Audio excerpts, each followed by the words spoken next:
enforcen una ley, pero enforzada a todos, que multen fuertemente a una persona que no use la mascarilla, a una persona que no guarde la distancia y a una persona que se mantenga en reuniones, haciendo fiestas, propagando más el coronavirus. Les voy a decir esto. Voy a traducir esto, pero tiene una pregunta para entonces dejarle esa. Sí, ya voy a terminar. Okay. So here's what I did. I'm going to translate what he just said, but then I also asked him if he had a question so that you can provide our perspective.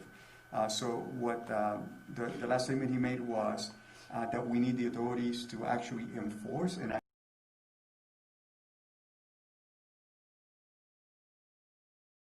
Judge, you want to come forward and comment on that?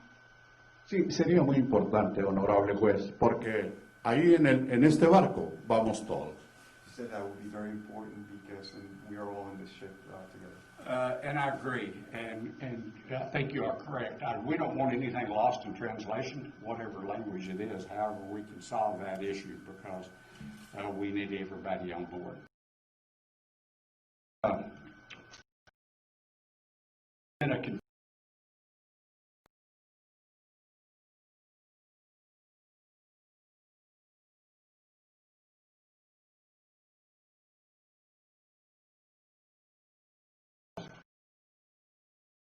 And again, I've found over through the years, it's a whole lot to get people through encouragement and show them the benefits of complying than trying to enforce it with something having to do with a fine or something. But again, I think the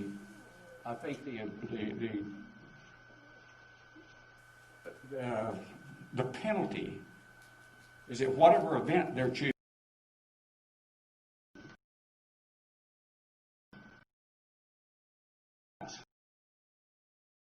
Is all that we do.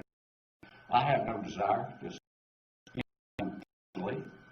I just assume again, if they do not want to comply, they hate a mask, just stay out of environments where they are required to. And there's a lot of places you're not required to wear one. Pues el presidente Donald Trump dijo que no usáramos la máscara y le dio el coronavirus, pero él sí tiene doctores que le paguen la enfermedad.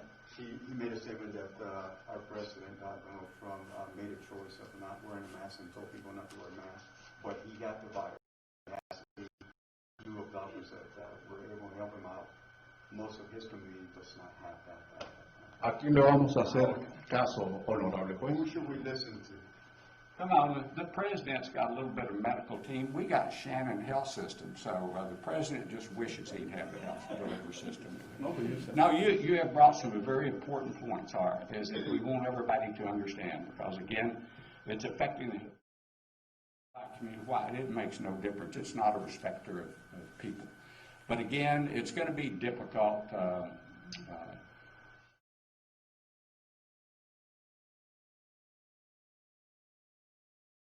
Is unobtainable. We just want them to see the value for them and their family in it by complying. You want to come forward and Muchas gracias. Thank you very much.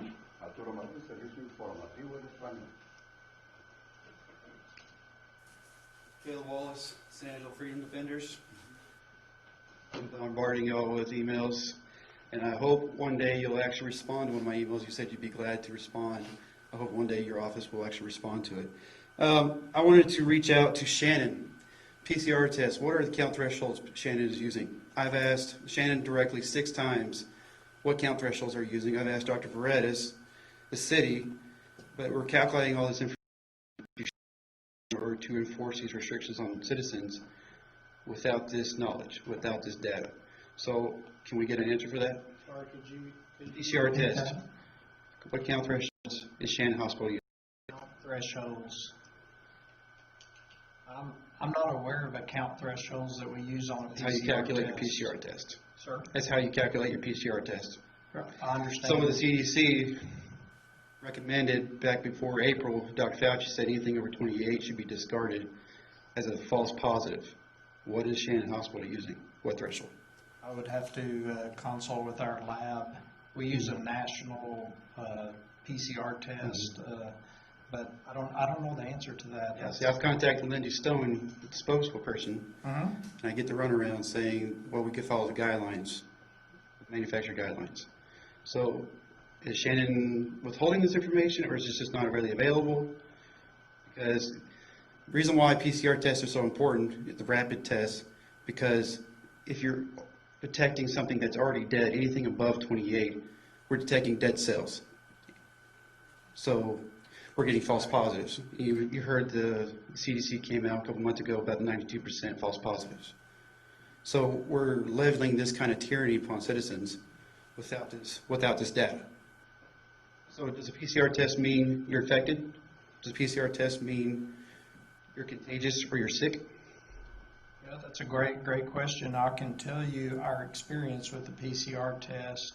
So if you're exposed and you develop symptoms and the PCR test is positive within a few days, let's say within 5 days of that, it is extremely accurate and very sensitive. So there's a high likelihood that you do have coronavirus. However, have RNA particles in your respiratory tract that will show positive on the test because it's very sensitive for approximately 3 months. So initially we retested lots of folks. They were continuously positive. They're not contagious. SpaceX just announced today, Elon Musk, the owner, said he sent 4 tests out. 2 have come back positive, 2 have come back negative. Mm-hmm. Here in San Angelo, I work with people who've had their family get different results within a week. We've had people here in San Angelo get calls when they're sitting in line with these long drive-through rapid test stuff, filled out the paperwork, had to go for a meeting for his family. The line was too long. Got a call from Shannon Hospital, said they're positive. They're going to put a sign on your door. So where's the accountability? Who's putting checks and balances on Shannon Hospital with the data collection? Because at the 9 a.m. phone calls you guys talk about every day, the citizens get a say.